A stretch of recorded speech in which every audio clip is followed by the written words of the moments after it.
Hello, everybody. I'm Sarah Eisen. I'm a host at CNBC. I'm thrilled to be back here at the IMF for the IMF World Bank meetings and to moderate this incredible IMF World Bank panel on the future of finance on crypto. What I have here is hot off the press, the finance and development issue of September. Cover story, stablecoins and the future of finance. I think it's also very telling that we are here in this blockbuster headline panel with so many folks here to talk about crypto. I think it's the first time that it's really had top billing like this. So I'd love to introduce our distinguished panelists for this discussion. Omar Farouk is the co-head of global payments at JP Morgan. And applause.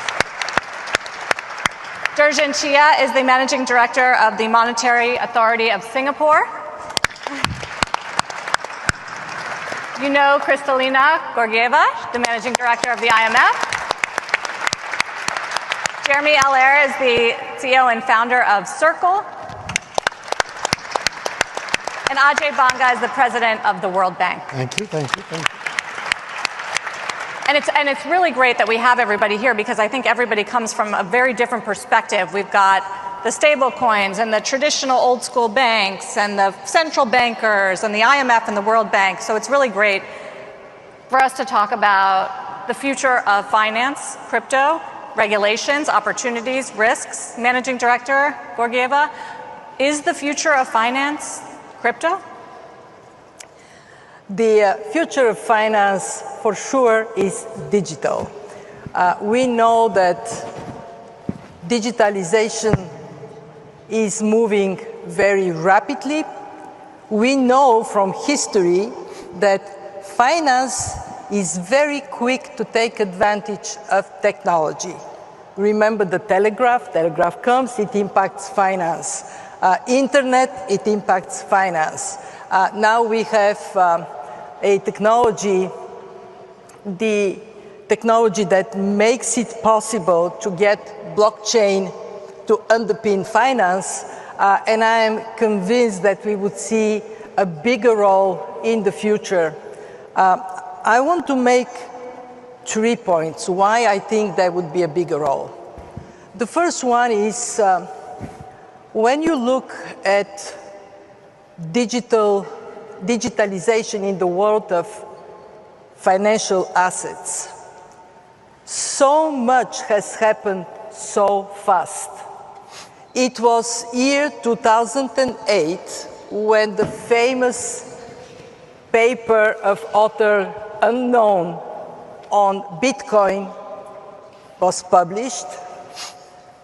Today, Bitcoin is a dominant part of the crypto assets, and crypto assets represent 7% of assets in the United States. $4 trillion from zero to $4 trillion over a relatively short period of time. And actually, when I go back in history, remember 2009, Bitcoin comes to life, 2010, 2011. How much was one Bitcoin? 1 cent. Should have bought it. 1 cent. So how many of you here are saying, I wished I bought $100 of Bitcoin then? But the message I want to convey is that at that time, it was a completely new thing. Not much trust was put into it.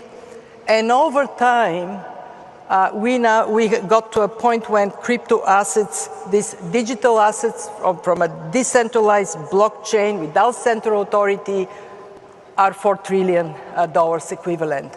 My second point is that aside of this unbacked digital asset, we now have backed and sometimes fully backed digital assets as stablecoins. And stablecoins, one of them represented on this panel, they are still tracking Bitcoin and Tether, but not by a long margin. Today, stablecoins are $300 billion. You would say, well, 4 trillion here, 300 billion there. But with speed with which stablecoins are expanding is actually much more rapid than what we have seen with the unbacked assets. And my third point is that we now see much more attention